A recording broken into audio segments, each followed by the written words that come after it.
everybody. It's Jeff Antoniuk here from JazzWire. Welcome to Guided Listening. So come here every Friday. We've got some fantastic music to listen to, and hopefully I help you get, a layer or two deeper into the song than where you were at previously. So we're going to be listening to the great Stan Getz on saxophone and the Oscar Peterson Trio. We'll talk about who's in the trio in just a little bit. And this tune, Pennies From Heaven, off this fantastic album. So it turns out Pennies From Heaven is one of the songs we're doing inside JazzWire. The JazzWire platform, it's built for adult, amateurs, semi-pros, folks like you who want to learn this music and play it better. And so the JazzWire platform has been around for a while. We have a free trial, so I hope you check it out. In the last month and a half, we have 150 new people in the free trial. So what that allows you to do is get behind the paywall and see what JazzWire is about. I know you have imaginations. Oh, they teach lessons there. That's not really it. It's not private lessons. Definitely not private lessons. You know where you can get private lessons. Private lessons are fantastic. That is not what this is. This is more like the education that I got at the University of North Texas, which involves a community and learning with other folks and supporting each other and all that kind of stuff. A little hard to imagine. That's why there's a free trial. So we have 3 different communities inside JazzWire. In the green community, the more novice community, we're working on this song for the next 3 weeks. So sign up for the 30-day free trial. Check out 3 weeks of lessons on this tune. In the red community, the intermediate community, we call it, we're working on You Stepped Out of a Dream, another great standard. And we're working on Antonio Carlos Jobim's one-note samba in the blue community, the more advanced one. So we're talking about Lydian dominant scales and talking about comping rhythms, great Brazilian comping rhythms that come from West Africa. So all kinds of great stuff. You can check out all of it by signing up for the free trial. It takes about 4 seconds, no credit card, any of that business. Okay, so this version of Jeff that you see, like this is it. I'm the man. This is as good as I'm going to get. I think it's probably downhill from here. And man, did I used to not have it together. Let's talk about that. So I was at the University of North Texas, 80s, I want to call it. So you can do the math. Yes, I am 192 years old. And so I discovered this album, Stan Getz, Oscar Peterson Trio. I'm listening to this thing to death. I've sort of discovered Stan Getz, for me. I thought he was like some old white guy that played bossa novas. Turns out he played other stuff and played the hell out of it. So I'm listening to this album. And I'm talking to, anyone who will listen, like, dude, do you know this Oscar Peterson album? Just got it. It's on Verve, blah, blah, blah. And I'm talking to one of my drummer friends. It's like, oh, my God, Ed Thigpen is killing on this. Drummer, Ed Thigpen. And he's like, he's not on that album. And I'm like, yeah, he's on the album. It's Oscar Peterson Trio. He's like, no, there's no drums on that. I'm like, shut up. No, it is the most swinging thing you've ever heard in your life. He's like, yeah, go back and look. And I'm like, he's an idiot. And so I go back. There's no drummer on this album. The Oscar Peterson Trio, Oscar Peterson on piano, Ray Brown on drums, Herb Ellis on guitar. There's no drums.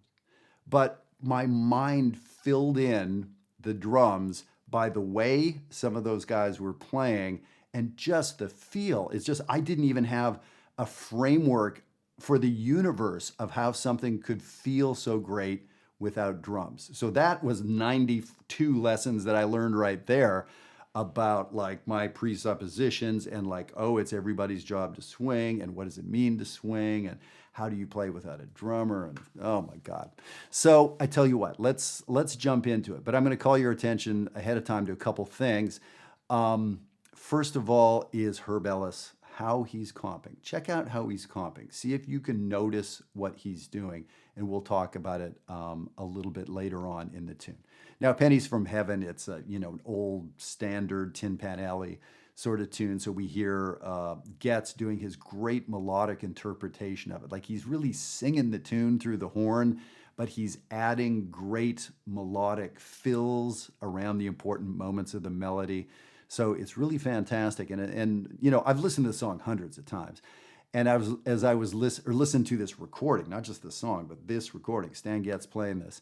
And I feel like I made some kind of discoveries as I was listening to it just the other day, walking Boomer.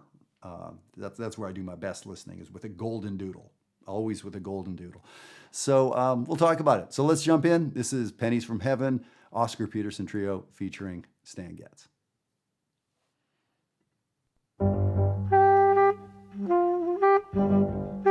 It's a really cool little intro.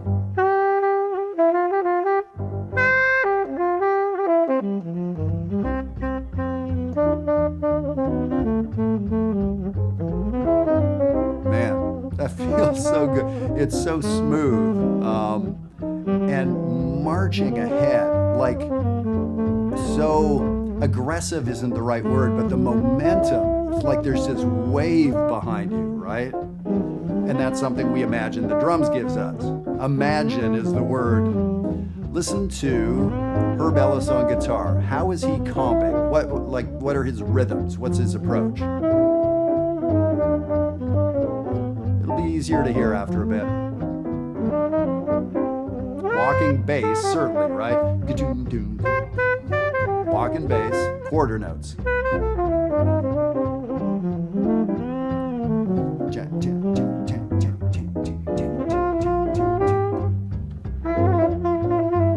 Only quarter notes. Only quarter notes. Only quarter notes. He hasn't played a single thing that isn't a quarter note so far, right? And we're like 100 measures into the tune, probably, at this point. So, how the walking bass, which is quarter notes that get embellished every once in a while, and then the guitar. Let me ask, do you hear the amp? Do you hear an amplified sound of the guitar? It's kind of muted, and I feel like I'm hearing the pick and the strings, that percussive thing, right? It's percussive. So he's playing the drums on the guitar. The voicings, a little beside the point, right? I mean, they're simple. It's Oscar who's doing sort of the free comping or the doing what he wants comping. Let's listen to Stan.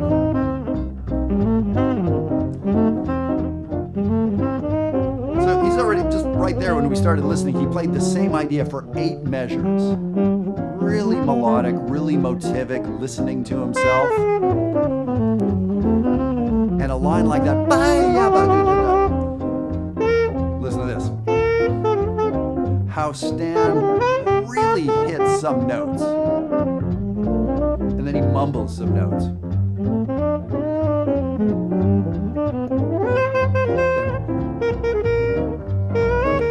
So how dynamic his airstream is, using dynamics. Dynamic hasn't changed, more air, less air, but that gives him these dynamics, these huge accents, right?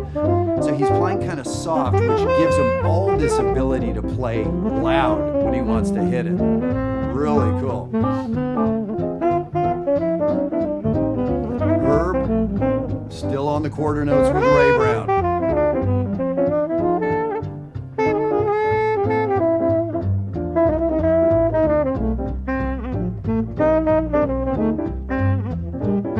And again, those repetitive ideas, third iteration. Oscar. And now we can really hear the bass and guitar.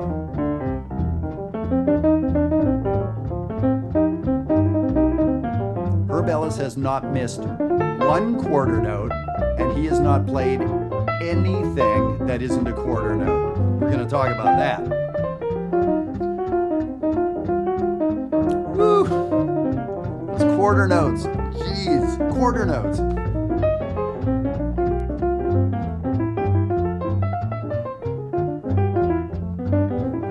I think Oscar only plays one short chorus, and pretty slick modulation up a half step. Stan comes in soloing.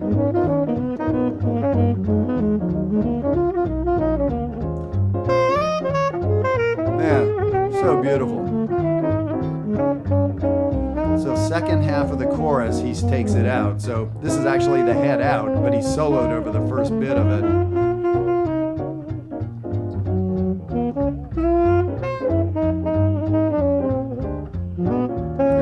hand. Oh, okay. Cool little ending.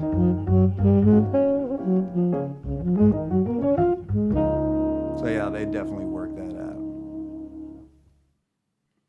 All right, we need to talk about some of that. So, how angry must Oscar Peterson have been to have hired Herb Ellis for this recording session on Verve? It's a big deal. And he could have hired anybody he wanted on earth because he's Oscar Peterson. And he got a dude that showed up and played quarter notes. So, no, he was not upset at all. That's what he wanted. He literally could have hired anybody on earth. What did he want? He wanted this to swing like the most swinging album ever made, which I believe it is. So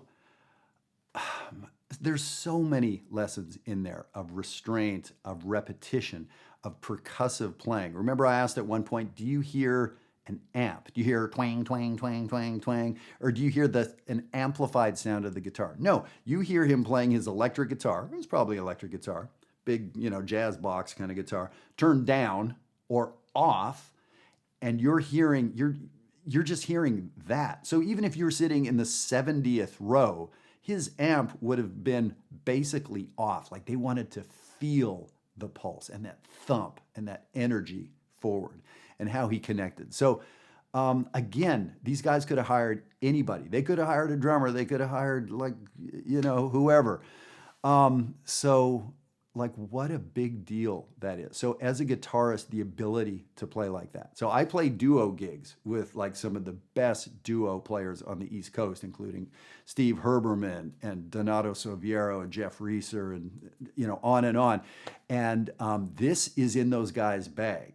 So they're not going to do that all night long because it's just duo and that gets a little repetitive, right?